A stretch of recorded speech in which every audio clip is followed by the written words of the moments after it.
Well, scalar and vector. So as you know, physics is the world of measurement where we deal with physical quantities or measurables. And all these physical quantities or measurables are not necessarily can be clubbed in one group. So therefore, we see that some of the physical quantities where taking into account some phenomenon, physical phenomenon, can be explained only the magnitude of those physical quantities. So therefore, we name it as scalar. That means scalars are those quantities where only magnitudes are concerned, or in other words, scalar quantities are those which possesses only magnitude.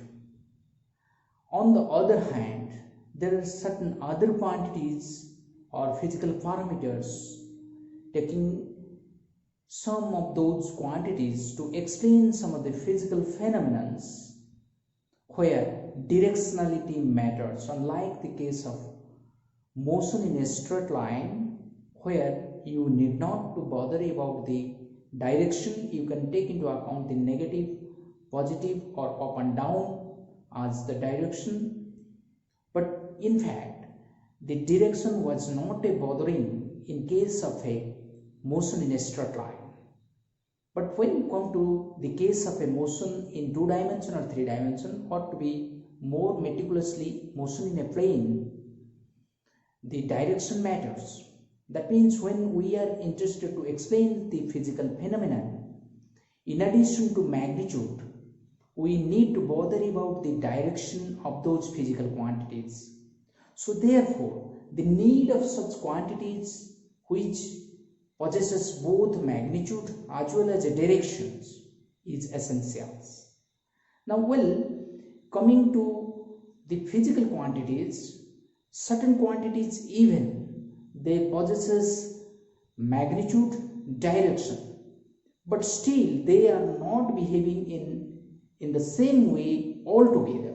So therefore, again, if you see, to redefine that the vector here, we mean to say that our ordinary algebra, when we apply the ordinary algebra, all those quantities which have direction and magnitude not necessarily behave in the same way.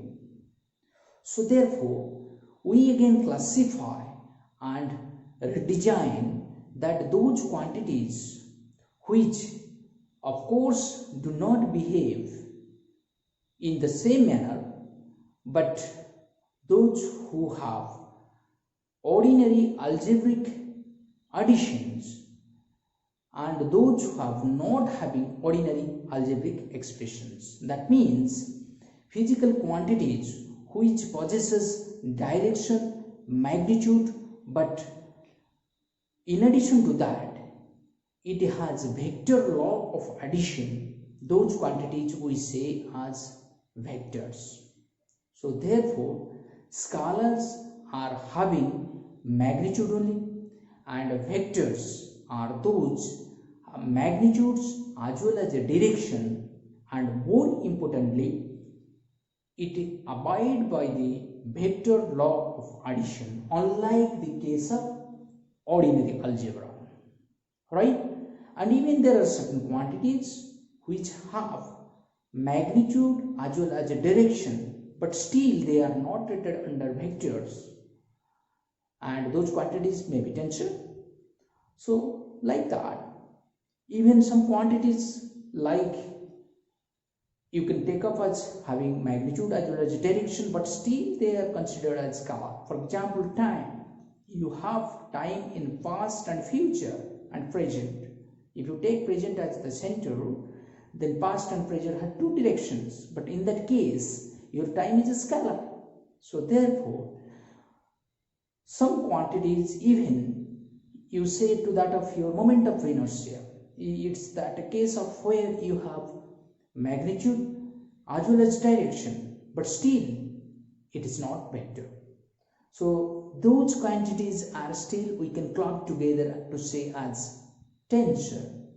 So therefore, at a beginner's level, we have to first deal with certain quantities which have directions and which with the magnitudes and directions, and it abides by the vector law of additions to name those quantities as vectors.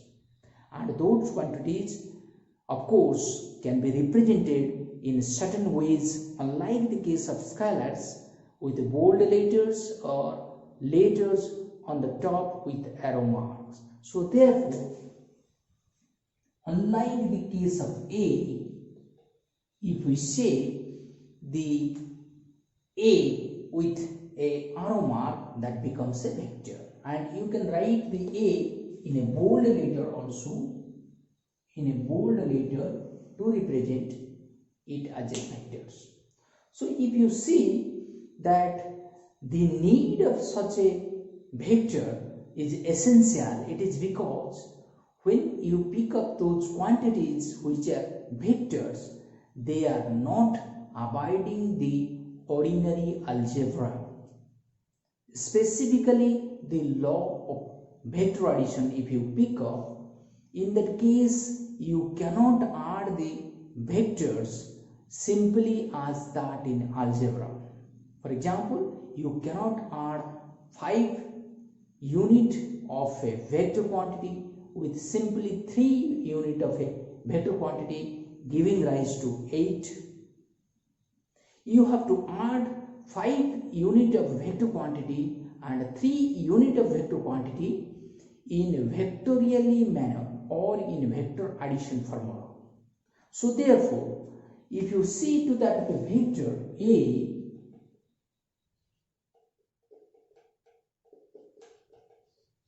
let us say a 2-dimensional vector, when you add up these in 2 different component forms, then you have to add each of these components with the corresponding components of the vectors. So vectorially you have to add, you cannot add it algebraically. So therefore, the difference between scalar and vector is that scalars having only magnitudes, and it simply can be added of or subtracted of using of that of your simple ordinary algebra, even addition, subtraction, multiplication and all that. But in case of a vector, in addition to the magnitude and direction, you have to take into account the vector law of addition. So therefore, vectors are those quantities which possesses magnitude, direction, and again it has to be abide by the law of vector additions. In our subsequent discussions, we will classify these vectors into different categories. Thank you.